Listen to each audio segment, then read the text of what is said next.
وإلى عيسى في زهده وإلى يوسف في جماله وإلى محمد في كماله فلينظر علي بن أبي طالب.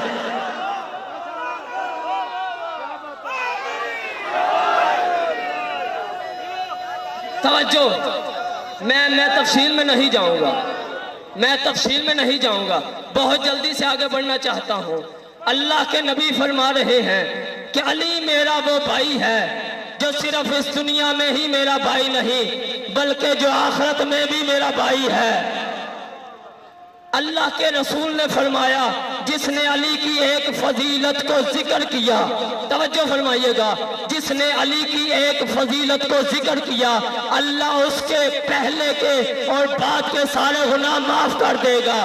اللہ کا نبی فرما رہا ہے جس نے علی کی ایک فضیلت کو لکھا، جس نے علی کی ایک فضیلت کو لکھا، یہ بھی اذان ہے ولایت علی کی. میں بات مکمل کر کے انشاءاللہ اذان سنیں گے. توجہ فرمائیے گا، غدیر کے میدان میں رسول نے اذان دی تھی، حی علی خیر العمل، آؤ خیر عمل کی طرف. یہ ولایت علی والی اذان ہے. میں اذان کا منکر نہیں، جملہ سماعت فرمائیے گا. اللہ کے نبی فرما رہے ہیں جس نے علی کی ایک فضیلت کو لکھا، جب تک وہ لکھی ہوئی فضیلت باقی رہے گی فرشتے اس کے لیے تسبیح کرتے رہیں گے. اللہ کے نبی فرماتے ہیں جس نے علی کی ایک فضیلت کو دیکھا اللہ اس کی آنکھوں کے کیے ہوئے سارے گناہ معاف کر دے گا. اللہ کے رسول نے فرمایا جس نے علی ابن ابی طالب کی ایک فضیلت کو سنا اللہ اس کے کانوں کے کیے ہوئے گناہ معاف فرما دے گا.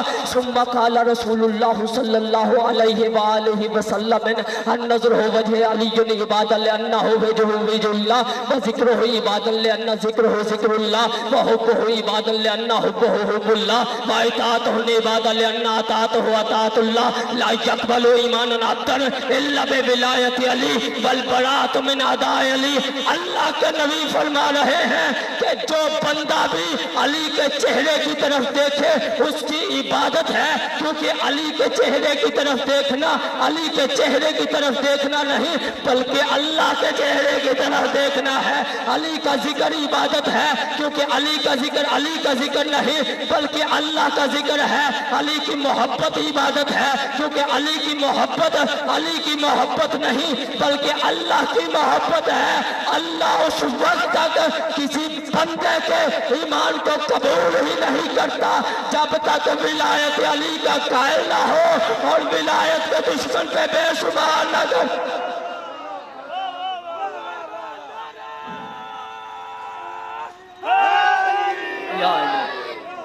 ایسے نہیں غدیری نعرہ ہاتھ بلند کرو حیدری. توجہ فرمائیے گا، میں بات کو چھوڑ رہا ہوں. اللہ کے نبی نے فرمایا جس بندے کا یہ ارادہ ہو کہ وہ آدم کے علم کو دیکھے، نوح کے فہم کو دیکھے، ابراہیم کی خلت کو دیکھے، موسیٰ کی حیبت کو دیکھے، عیسیٰ کے زہد کو دیکھے، یوسف کے جمال کو دیکھے، محمد مصطفیٰ کے کمال کو دیکھے، وہ علی ابن ابی طالب کے چہرے کی طرف دیکھے، وہ علی ابن ابی طالب کے چہرے کی طرف دیکھے. میں ہاتھ باندھ کے آپ سے اپیل کرتا ہوں اپنی مرضی کے مولوی کے پاس جانا، اس سے جا کے کہنا کہ اللہ کے نبی نے فرمایا ہے کہ جس نے تمام انبیاء کی صفات دیکھنی ہو وہ علی کے ظاہر کی طرف دیکھے، وہ علی کے ظاہر کی طرف دیکھے. تو علامہ صاحب مجھے بتائے نا کہ ظاہر افضل ہوتا ہے یا مفضول افضل ہوتا ہے، ظاہر افضل ہوتا ہے یا باطن افضل ہوتا ہے؟ تو ہر مولوی یہی کہے گا جی باطن افضل ہوتا ہے کیونکہ صفات کا نام باطن میں ہے، باطن افضل ہے اس لیے صفات افضل ہے. چہرہ ظاہر ہے اس لیے چہرہ مفضول ہے. اس مولوی سے پوچھنا کہ اللہ کا نبی کہہ رہا ہے جس نے تمام انبیاء کے باطن کو دیکھنا ہو وہ علی کا ظاہر دیکھے، جس نے انبیاء کے باطن کو دیکھنا ہو وہ علی کا ظاہر دیکھے. یہاں رک کے پھر میں یہ جملہ کہنے کا تو حق رکھتا ہوں نا کہ 1.25 لاکھ انبیاء کا باطن جس کا ظاہر ہو اسے علی کہتے ہیں. 1.25 لاکھ انبیاء کی سیرت جس کی صورت ہو اسے علی کہتے ہیں.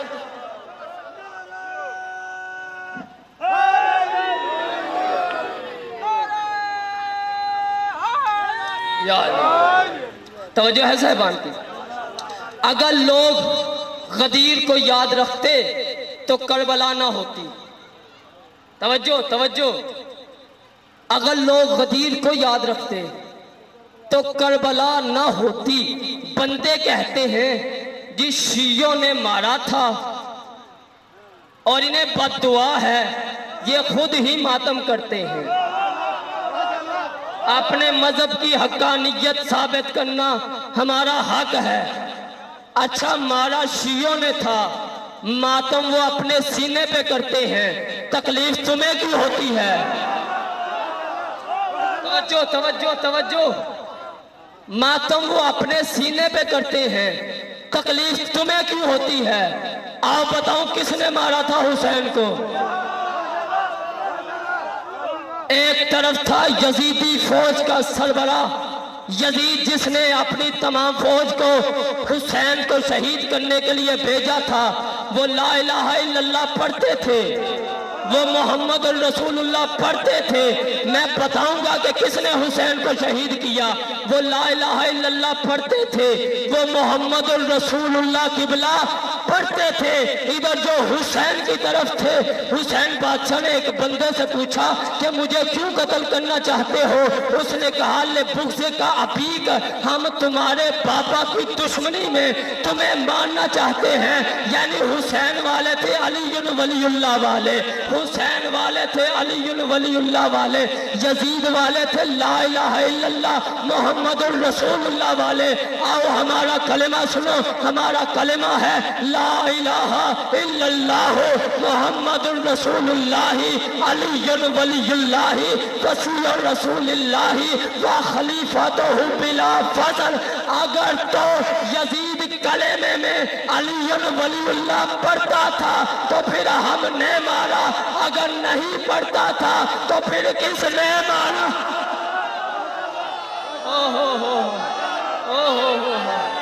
سلامت رہے. کیا کہنے، ہاتھ بلند کرو حیدری. اگر تمہیں یزید کی وکالت کا اتنا ہی شوق ہے تو ہم حسین کا ذکر کرتے ہیں، ہم حسین کے نام کا جلسہ کرواتے ہیں. تو بھی یزید کے نام کا جلسہ کروا. ہم حسین کی ماں کا کردار بتاتے ہیں، تو یزید کی ماں کا کردار بتا. آؤ بتاؤ حسین کون تھا، یزید کون تھا؟ 3 شعبان کو حسین زہرا کے گھر قرآن بن کے نازل ہوا. حسین نے نازل ہوتے ہی رسول کی زبان چوسی، یزید نے پیدا ہوتے ہی گٹی شراب پی لی. یزید کا نانا عیسائی خاندان سے تھا، حسین کا نانا سید المرسلین ہاشمی خاندان سے تھا. یزید کی ماں وہ جس کی ماں کے ناچ گانے کو عرب کے لوگ پسند کرتے تھے. حسین کی ماں وہ زہرا جس کی صداقت کا نام قرآن بنا. یزید کا دادا وہ جو ساری زندگی رسول کی مخالفت کرتا رہا. حسین کا دادا وہ ابو طالب جو ساری زندگی رسول کی حفاظت کرتا رہا. یزید کا باپ وہ تھا جو ساری زندگی رسول سے جنگیں کرتا رہا. حسین کا باپ وہ علی جو میدان میں آیا تو شاہ یزدہ بن گیا، بستر پہ آیا تو نفس رسول بن گیا. یزید کا دادا عیسائی خاندان سے تعلق رکھتا تھا، حسین کا دادا سید المرسلین تھا. اسی لیے تو 28 رجب کو میرے بادشاہ حسین نے ابن ولید کے دربار میں کھڑے ہو کے کہا تھا، وہ ابن ولید لکھ یزید سے میں تیری بیعت کروں تو کیسے کرو؟ تیرے دادے جیسا میرا دادا نہیں، تیرے نانے جیسا میرا نانا نہیں، تیری ماں جیسی میری ماں نہیں، تو مجھ جیسا نہیں، میں تجھ جیسا نہیں، میں تیری بیعت نہیں کر سکتا. تو اپنے لاکھوں لے کے آ، میں اپنے 72 لے کے آتا ہوں. میدان کربلا کا رکھ، دن 10 محرم کا رکھ. اب میں ہر حسینی کو یہ کہنے پہ مجبور کرتا ہوں کہ حسین زندہ باد ہے، یزید مردہ باد ہے. حسین نے کہا یزید اتنی بڑی شکست تجھے دے کے جاؤں گا کہ تیرے زندوں کی بھی فہرست نہیں ہوگی، میرے مرنے والوں کی بھی فہرست ہوگی. اتنے یزید کے نام پہ لوگ جینے مرنے کو تیار نہیں ہوں گے جتنے حسین کے نام پہ مرنے کو تیار ہوں۔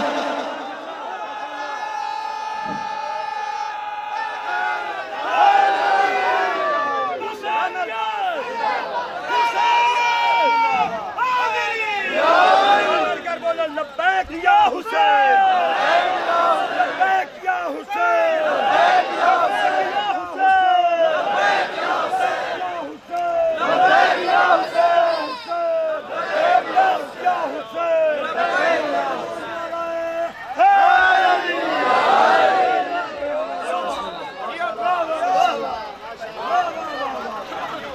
کیا کہنے آپ کے؟ حسین محسن شیعت نہیں، انسان کا محسن حسین ہے۔ جس کا تعلق انسانیت کے ساتھ ہے، حسین اس کا محسن ہے۔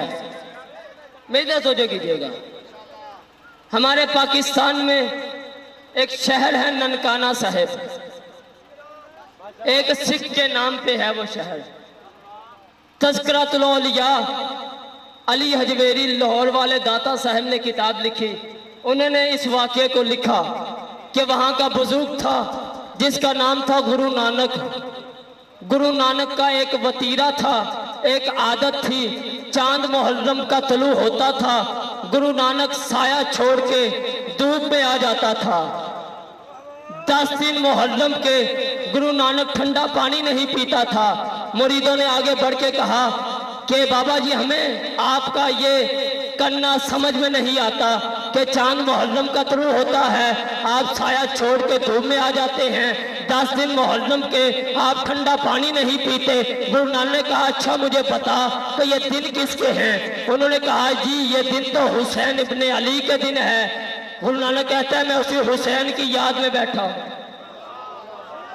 میں اسی حسین کی یاد میں بیٹھا ہوں۔ مرید کہنے لگا گرو صاحب ہمیں یہ بات آپ کی سمجھ نہیں آئی، حسین تو مسلمانوں کی بیٹی کا بیٹا ہے، ہم اس محمد کا کلمہ پڑھے نا، ہم اس حسین کے نانا کا کلمہ پڑھتے نہیں، پھر ہمارا کیا حق بنتا ہے کہ ہم اس کے بیٹے کی یاد میں 10 دن غم میں گزارے؟ گرو نانک نے کہا مجھے بتا تو مجھے کیا سمجھتا ہے؟ اس نے کہا تجھے پیشوا سمجھتا ہوں، تجھے راہبر سمجھتا ہوں، تجھے رہنما سمجھتا ہوں۔ گرو نانک نے کہا اچھا میرے کہنے پہ کرے گا کیا؟ اس نے کہا جان دوں گا، مال دوں گا، اولاد دوں گا، تیرے کہنے میں دیر ہوگی، میرے بجا لانے میں دیر نہیں ہوگی۔ گرو نانک نے کہا اچھا جا پھر ایسا کر، گھر جا کے اپنی بیٹی کے ساتھ شادی کر لے، اپنی بیٹی کے ساتھ شادی کر لے، اپنی بیٹی کے ساتھ شادی کر لے۔ قدموں میں گر گیا، گر کے کہتا ہے مرشد بھی تو ہے، ہادی بھی تو ہے، راہبر بھی تو ہے، پیشوا بھی تو ہے، لیکن میں تیرا یہ کہنا نہیں مانوں گا۔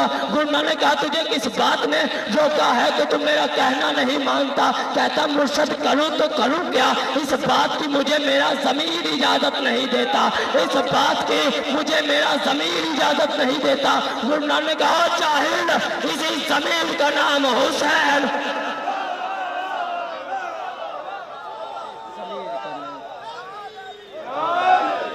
ضمیر کا نام حسین۔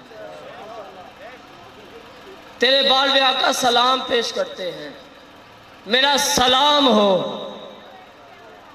میرے اس دادا پہ جس کا ہر جوڑ ٹوٹ گیا۔ اجرکم الزہرا، اجرکم الزہرا۔ مسلمانوں اس حسین کی شہادت کا دن ہے کہ مسجد میں حسین آتے تھے، رسول استقبال کے لیے کھڑے ہو جاتے تھے، خطبہ چھوڑ دیتے تھے، گود میں بٹھاتے تھے۔ رسول حسین کے کبھی ماتھے کا بوسہ لیتے، کبھی لبوں کا بوسہ لیتے، کبھی گردن کا بوسہ لیتے، عزاداروں کبھی سینے کا بوسہ لیتے۔ کسی نے پوچھا کہ آپ حسین کا 4 جگہوں سے بوسہ کیوں لیتے ہیں؟ امام حسین کی شہادت کو بیان کر دیا۔ جناب رسول خدا فرماتے ہیں حسین کی پیشانی کا بوسہ اس لیے لیتا ہوں کہ ایک ظالم ایسا ہوگا جو حسین کی پیشانی پہ پتھر مارے۔ اجرکم الزہرا، اجرکم الزہرا۔